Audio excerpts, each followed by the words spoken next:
Hello student, welcome back to my channel Samrat academy. Student, आज video सबसे ज्यादा important होने वाली है। आज मैं आप लोगों को बताने वाला हूं कि गद्यांश और पद्यांश कैसे हल करते हैं, क्योंकि आपके एग्जाम में मेरे प्यारे बच्चों जो गद और पद से क्वेश्चंस आते हैं, गद और पद मिलाकर मेरे प्यारे बच्चों 12 नंबर के प्रश्न पूछे जाते हैं।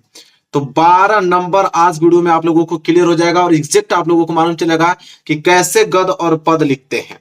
ठीक है, उसका संदर्भ कैसे लिखते हैं, रेखांकित अंश की व्याख्या कैसे करते हैं, सब कुछ आज वीडियो में आप लोगों को बताने वाला हूं। ठीक है, तो मेरे प्यार बच्चों वीडियो को लाइक कर देना, चैनल पे नहीं तो चैनल को जरूर सब्सक्राइब कर लेना। इतना बेहतरीन बताऊंगा कि आप लोगों के गद और पद में एक भी नंबर नहीं कटेगा। कोई भी गद्यांश आ जाएगा और दुनिया का कोई भी पद्यांश आ जाएगा ना आप लोगों के क्लास 10th में, आप तुरंत समझ जाओगे मेरे प्यार बच्चों कि कौन से चैप्टर का है और इसके लेखक कौन से है और कैसे लिखना है। मैं ऐसी ट्रिक मैं आप लोगों को बताने वाला हूं। सबसे पहले अगर मैं बात करूं तो आप लोगों को वर्णनात्मक प्रश्न देखो, वर्णनात्मक प्रश्न खंड ब, खंड ब में जो प्रश्न नंबर पहला आता है वही आप लोगों का गद्यांश होता है। ठीक है, जैसे आप लिखा है कि निम्नलिखित गद्यांश पर आधारित 3 प्रश्नों के उत्तर दीजिए। देखिए कितने नंबर का है मेरे प्यार बच्चों, 6 नंबर का है। ठीक है, तो 6 नंबर का आप लोगों का गद्यांश है। और गद्यांश जब भी आप लोगों को एग्जाम में पहला प्रश्न आए उसको पहले एक बार ध्यान से आपको जरूर पढ़ लेना है। ठीक है, जैसे आप पढ़ोगे कि यह कोई बात नहीं है कि एक स्वभाव और रुचि के लोगों में ही मित्रता हो सकती है। समाज में विभिन्नता देखकर लोग एक दूसरे की ओर आकर्षित होते हैं। जो गुण हम में नहीं है, हम चाहते हैं कि कोई ऐसा मित्र मिले जिसमें वे गुण हों। चिंताशील मनुष्य प्रफुल्लित चित्त का साथ ढूंढता है और निर्बल बलि का और धीर उत्साही का।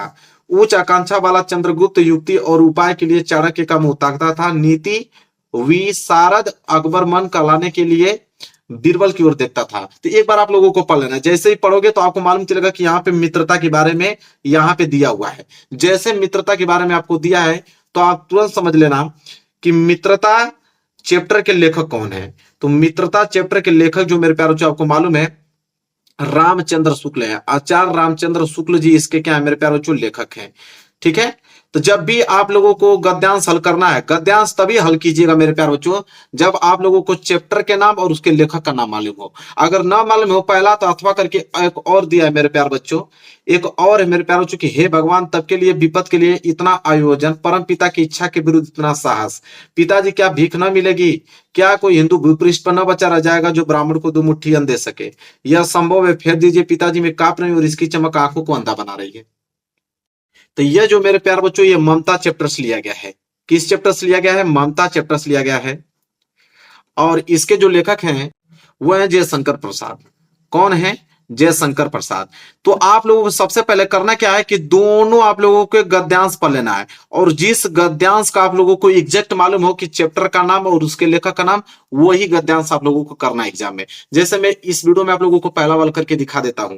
तो पहला वाला मित्रता चैप्टर से लिया गया है और इसके लेखक कौन है? रामचंद्र शुक्ल जी। इतना चीज आपको क्लियर हो गया। तो देखिए पहला प्रश्न क्या आपसे पूछा है कि उपयुक्त गद्यांश का संदर्भ लिखिए। देखिए संदर्भ लिखने का तरीका क्या होता है मैं आप लोगों को बताता हूं। देखो सबसे पहले कैसे आप हल कीजिएगा मेरे प्यारे बच्चों, सबसे पहले प्रश्न उत्तर संख्या आप लोगों को डाल लेनी है। ठीक है, यहां पे देखिए प्रश्न उत्तर संख्या 21 रहेगा आप लोगों के पेपर में। प्रश्न उत्तर संख्या 21 उसमें पहला दिया है ना, ये आप लोगों का मॉडल पेपर है, मॉडल पेपर बता रहा हूं, लेकिन जो पेपर बन के आएगा वहां पे प्रश्न उत्तर संख्या 21 रहेगा, क्योंकि 20 बहुविकल्पीय के बाद 21वां प्रश्न आता है। ठीक है, तो प्रश्न उत्तर संख्या 21 रहेगा आपके पेपर में। मैं इसलिए वीडियो बनाया क्योंकि पेपर में आप लोगों को लिखना है ना, तो प्रश्न उत्तर संख्या 21 आप डालिएगा या जो भी प्रश्न वो डाल दीजिएगा। इसके बाद देखिए ध्यान से आपको करना क्या है, आपको यह लाइन बहुत जरूरी है लिखना है, यह कोई बात नहीं और की ओर देखता था। अब आप सोचेंगे यह क्या है, तो यह इसलिए है क्योंकि देखो यह कोई बात नहीं, इसका मैं पहली लाइन यहां से उठाया हूं और लास्ट में लिखा हूं कि की ओर देखता था यह वाला। इससे एग्जामिनर को यह मालूम चलेगा कि यहाँ पे 2 दिया है गद्यांश, एक ठिया वाला दिया है अथवा करके। तो आप कौन सा किए हैं उसके लिए आपको हिंट लिखना बहुत जरूरी है। तो आप आगे की एक लाइन लिख लीजिएगा कि यह कोई बात नहीं और लास्ट की लाइन लिख लीजिएगा कि और देखता था, ताकि एग्जामिनर को मालूम चल जाएगा कि आप कौन सा गद्यांश किए हैं। ठीक है, तो ये बहुत जरूरी है, ये बात समझ में आ गया आप लोगों को, ये जरूर डालना। वो भी किस पेन से मैं बता देता हूँ, ब्लैक पेन से। कुछ लोग आप लोग ब्लू पेन से डालते हो लेकिन अच्छा नहीं दिखता है, आपको ब्लैक पेन से यह जरूर डालना है। इसके बाद ब्लैक पेन से आप हेडिंग डालिएगा संदर्भ। संदर्भ लिखने का तरीका क्या है उसको ध्यान से देखिए, लिखिएगा प्रस्तुत गद्यांश यहाँ पे गद है इसलिए आप गद्यांश लिखेंगे। प्रस्तुत गद्यांश हमारी पाठ्य पुस्तक हिंदी के गद खंड, अब देखो गद खंड को मैं ब्लैक पेन से लिखा हूं, अंडरलाइन किया हुआ, ये बात आपको भी करनी है। तो गद खंड में संकलित मित्रता चैप्टर से लिया गया ना, तो मित्रता को ब्लैक पेन से लिख के हाईलाइटेड करना, उसके नीचे अंडरलाइन। तो मित्रता नामक पाठ से लिया गया और इसके लेखक कौन है? आचार्य रामचंद्र शुक्ला, उनको भी मैंने ब्लैक पेन से लिखा है, उसके नीचे अंडरलाइन किया है। तो एग्जाम में जब कॉपी चेक करने जाएगा तो पूरा नहीं पड़ेगा, आपको बस ये पड़ेगा गद खंड मित्रता चैप्टर से लिया गया है और उसके लेखक कौन है, बस इन्हीं तीनों को देखेगा, नंबर दे देगा। तो इस तरह लिखते हैं, इस तरह लिखोगे तो एक नंबर आप लोगों को नहीं कटेगा। ठीक है, तो संदर्भ लिखना आपको मालूम चलेगा कि नहीं।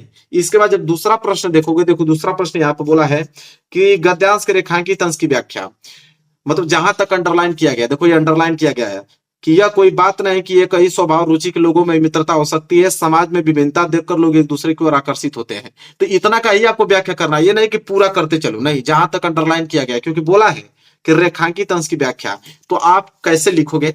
सबसे पहले ब्लैक पेन से डालोगे रेखांकित अंश की व्याख्या, इसके बाद आप लिखना प्रारंभ करोगे कि शुक्ल जी कहते हैं कि दो व्यक्तियों में मित्रता होने के लिए आवश्यक नहीं है कि उनके स्वभाव एक जैसे हो और उनकी रुचियां समान हो। भिन्न स्वभाव के लोगों में भी मित्रता हो सकती है। समाज में व्याप्त विभिन्नता को देखकर निर्धन धनी की ओर, निर्बल शक्तिशाली की ओर तथा विनीत नम्र व गंभीर व्यक्ति उत्साही की ओर आकर्षित होते हैं, जिससे कि उन्हें विपरीत समय में उचित प्रेरणा मिल सके। तो देखो आप लोगों को करना क्या है कि आपको यह कोई बात नहीं है, कई स्वभाव रुचि के लोगों में मित्रता हो सकती है, एक लाइन पढ़ना है और उसी के रिलेटेड बनाकर आपको लिखते चलना है, जिस प्रकार मैं लिखा हूं। ठीक है, तो आप उसी में बनाकर रिलेटेड लिखते जाओगे तो आपका रेखांकित अंश की व्याख्या कंप्लीट हो जाएगा, जैसे मैं लिखा हूं। देखो कहीं मिस्टेक है बिल्कुल नहीं, आप लोगों के पूरे 2 नंबर का है, 2 नंबर मिलेगा। यहाँ संदर्भ में भी 2 नंबर आपको एग्जामिनर दे देगा। एक प्रश्न और देता है मेरे प्यारे बच्चों, जो कि उसको नीचे पूछता है, जैसे यहाँ पूछा है कि लेखक के अनुसार समाज में विभिन्नता देखकर लोग एक दूसरे की ओर क्यों आकर्षित होते हैं। तो अब इनका भी उत्तर आपको देना पड़ेगा, एक लाइन छोड़कर फिर आप तीसरा हेडिंग डालिएगा और लिखिएगा कि विभिन्नता को देखकर व्यक्ति एक दूसरे की ओर आकर्षित होते हैं। आशय यह है कि व्यक्ति में जो गुण नहीं होते हैं उन्हें जब वह दूसरे व्यक्ति में देखता है तो उसकी ओर आकर्षित होता है, जैसे चंद्रगुप्त अपने विद्वान मंत्री चाणक्य की ओर तथा अकबर मनोरंजन के लिए बीरबल की ओर। बस अब ये भी आप लोगों को कंप्लीट हो गया, 2 नंबर यहां से मिल गया।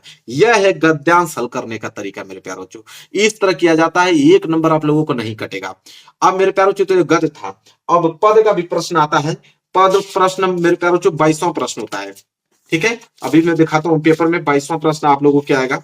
ठीक है, देखिए जस्ट उसी के नीचे प्रश्न नंबर दूसरा दिया है ना, आपके पेपर में प्रश्न नंबर 22 रहेगा। ठीक है, घबराइएगा मत, प्रश्न नंबर 22 आपके एग्जाम में रहेगा। लिखेगा कि दिए गए पद्यांश पर आधारित 3 प्रश्नों के उत्तर दीजिए, यह भी 6 नंबर का है। क्या बोला है कि चरण कमल बंधु हरिराय जाकी कृपया पंगु गिरी लय हो, उसके नीचे और मैं दिखाता हूं। सबसे पहले करना क्या है मैं वो आपको बताता हूं। सबसे पहले आप प्रश्न उत्तर संख्या 22 डालिएगा ब्लैक पेन से। इसके बाद देखो हिंट आपको लिखना है, इसमें भी 2 ठे देता है इसलिए हिंट लिखना बहुत जरूरी है। देखो चरण कमल, देखो लिखा है ना चरण कमल, आगे का हमने 2 लाइन लिख लिया चरण कमल। ठीक है, अब लास्ट की लाइन लिखिएगा, तो लास्ट की लाइन में दिखाता हूं, देखो इधर है लास्ट की लाइन क्या है, यहाँ पे तिहिपाई। लास्ट की लाइन क्या है, तिहिपाई। तो आपको डॉट डॉट डॉट करते हुए तिहिपाई आपको लिखना है, ताकि एग्जामिनर समझ में आ जाए कि कौन सा आपने यहाँ पे पद्यांश किया है, क्योंकि पद्यांश एक और देता है। देखो अथवा करके एक पद्यांश और दिया हुआ है, लेकिन आपको पद वही करना है दोनों में से कि जिनको आपको मालूम हो कि इनके कवि कौन है और किस चैप्टर से लिया गया है, उन्हीं का कीजिएगा। तो मैं पहला वाला आपको बता रहा हूं, तो आप हिंट लिख लिया आपने चरण कमल और डॉट डॉट डॉट तिहिपाई। अब आप लिखना है मेरे प्यारे बच्चों संदर्भ। तो संदर्भ ब्लैक पेन से मेरे प्यारे बच्चों आप लोगों को यहाँ पे डालना है। ठीक है, फिर लिखना है कि यह पद श्री सूरदास द्वारा रचित सुरसागर नामक ग्रंथ से हमारी पाठ्य पुस्तक हिंदी के काव्य खंड में संकलित पद शीर्षक से उद्धृत है। अब यहाँ पे हमने एक मिस्टेक किया है, जानबूझकर किया है ताकि मैं आपको बता सकूं।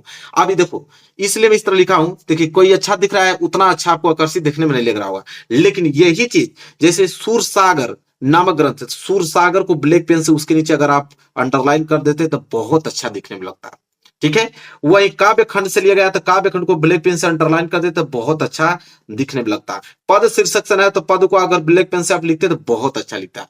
देखिए इतना अच्छा दिखने में नहीं आपको लग रहा होगा, लेकिन जो संदर्भ हम लोग गद वाला देखे थे, देखो कितना टॉप टॉप लग रहा है। इसलिए मैं आपको बता रहा हूं कि ब्लैक पेन से आपको करना है, उसके नीचे अंडरलाइन करना, ताकि दिखने में बहुत अच्छा लगे। देखिए उतना अच्छा नहीं लग रहा है ना, उस तरह आप करोगे तो बहुत अच्छा दिखेगा। एक चीज इतना याद रखना आप लोग कि जो आप करते हो ना पद, ये पद कर रहा हूं तो पद में प्रसंग बहुत ही ज्यादा जरूरी होता है। तो प्रसंग प्रसंग आप सोचोगे कि प्रसंग क्या होता है? प्रसंग का मतलब ये चीज होता है कि जो गद्यांश आप कर रहे हैं उस गद्यांश में किन चीजों के बारे में बात की गई है, ठीक है, एक लाइन में आप बताइए। तो प्रसंग उसी को कहते हैं। प्रसंग में हम लिखेंगे कि इस पद में भक्त कवि सूरदास जी ने श्री कृष्ण की महिमा का वर्णन करते हुए उनके चरणों की वंदना की है। मतलब कि जो भी इस पद्यांश में बात की गई है वो श्री कृष्ण के चरणों की वंदना करते हुए कहा गया है उनके बारे में। अब आप डालोगे रेखांकित अंश की व्याख्या मेरे प्यारे बच्चों। तो कहा अंडरलाइन किया गया, देखो, बैरे सुने गंगू पुनि बोले रंग चले सिर छत्र धराई, यही 2 लाइन के नीचे अंडरलाइन किया गया है, इन्हीं का हमें करना है व्याख्या। देखो रेखांकित अंश की व्याख्या में हम लिखेंगे कि इन चरणों के अनोखे प्रभाव के कारण बहरा व्यक्ति सुनने लगता है और गूंगा पुनः बोलने लगता है।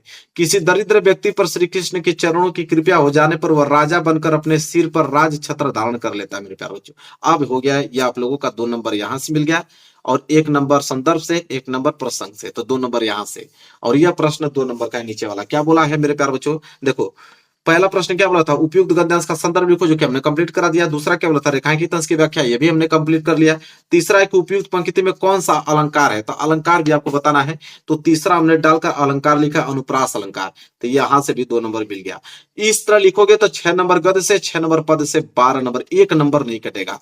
तो इसमें सीखने वाली बात यही है कि जो भी आप लिख रहे हो ब्लैक पेन से लिखो, हाईलाइटेड करते लिखो, 1 नंबर आप लोगों को नहीं कटेगा। तो मेरे प्यारे बच्चों, अब आप लोगों को गद और पद में कोई समस्या नहीं होगा, आराम से जाके एग्जाम में लिखकर चले आओगे, 1 नंबर आप लोगों को नहीं कटेगा। वीडियो को लाइक कर देना, चैनल पर ना तो चैनल को जरूर सब्सक्राइब कर लेना। मिलेंगे एक प्यारे से नेक्स्ट वीडियो में, तब तक के लिए धन्यवाद।